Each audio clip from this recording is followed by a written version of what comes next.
अब बिलीरुबिन अगर बॉडी में ज़्यादा बन जाता है तब जॉन्डिस हो जाता है। हीमोग्लोबिन 2 पार्ट्स में कन्वर्ट हो जाता है। पोरफायरिन रिंग है, ये कन्वर्ट होता है बिलीवर्डिन पिगमेंट में।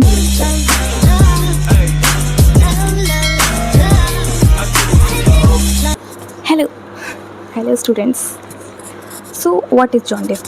जॉन्डिस क्या है, कैसे होता है, what is the pathophysiology of jaundice? तो जॉन्डिस होता है बिलीरुबिन के लेवल के बढ़ जाने की वजह से। अब बिलीरुबिन का लेवल बढ़ता कैसे है और बिलीरुबिन फॉर्मेशन कैसे होता है? तो बिलीरुबिन का फॉर्मेशन होता है आरबीसी के ब्रेकडाउन से। जब आरबीसी का ब्रेकडाउन होता है तब बिलीरुबिन का फॉर्मेशन होता है, बनता है। अब बिलीरुबिन अगर बॉडी में ज़्यादा बन जाता है तब जॉन्डिस हो जाता है। अभी बिलीरुबिन बन कैसे रहा है आरबीसी के ब्रेकडाउन से, ठीक है? तो इसकी एक प्रोसेस होती है। तो सबसे पहले हम देखते हैं कि आरबीसी जो है वो ब्रेकडाउन हो जाता है 2 कंपोनेंट्स में, that is haemoglobin and cellular content. Cellular content further reuse हो जाते हैं, हीमोग्लोबिन 2 पार्ट्स में कन्वर्ट हो जाते हैं, that is heme and globin. तो हीम एक कंपोनेंट है जिसकी वजह से आरबीसी का कलर रेड होता है, और बाकी बचा ग्लोबिन। तो ग्लोबिन एक प्रोटीन है जो वापस से रीयूज़ हो जाता है। उसके बाद में हीमोग्लोबिन भी 2 कंपोनेंट से मिलकर के बनता है, तो ये भी 2 पार्ट्स में डिवाइड हो जाता है, that is iron and porphyrin ring. तो आयरन भी फिर से रीयूज़ हो जाता है, और बाकी जब बचा पोरफायरिन रिंग वो फर्दर कन्वर्ट होते जाता है एंड देन बिलीरुबिन का फॉर्मेशन करता है। कैसे करेगा? तो पोरफायरिन रिंग है, ये कन्वर्ट होता है बिलीवर्डिन पिगमेंट में जो ग्रीन कलर का होता है। बिलीवर्डिन पिगमेंट कन्वर्ट होता है अनकॉन्जुगेटेड बिलीरुबिन में, यानी कि इनसॉल्युबल बिलीरुबिन हम इसको बोलते हैं। अब इनसॉल्युबल बिलीरुबिन कन्वर्ट होता है फर्दर कॉन्जुगेटेड बिलीरुबिन में, क्योंकि उसको पास आउट होना पड़ेगा बॉडी से, ठीक है?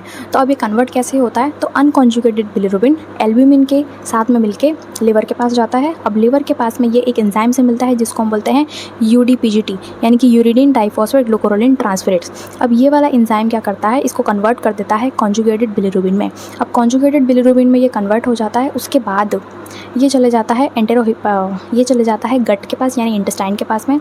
इंटेस्टाइन के पास जाने के बाद में ये यूरोबिलिन स्टर्कोबिलिन में कन्वर्ट हो जाता है, यानी यूरोबिलिन के थ्रू चले जाता है, ये यूरिन के थ्रू पास आउट हो जाता है, जो कि सिर्फ 2% हिस्सा होता है बिलीरुबिन का, वो यूरिन के थ्रू पास आउट हो जाता है।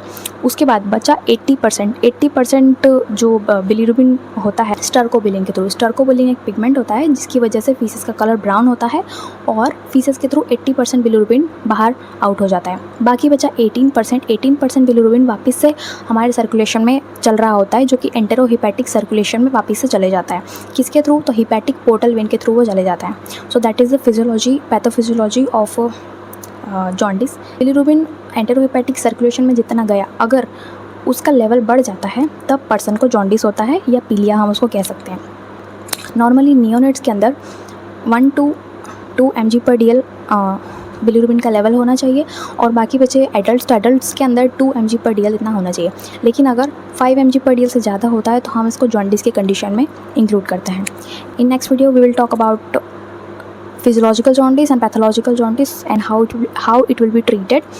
If you understand it, please like it and share it. If you are a nursing student, you can connect with me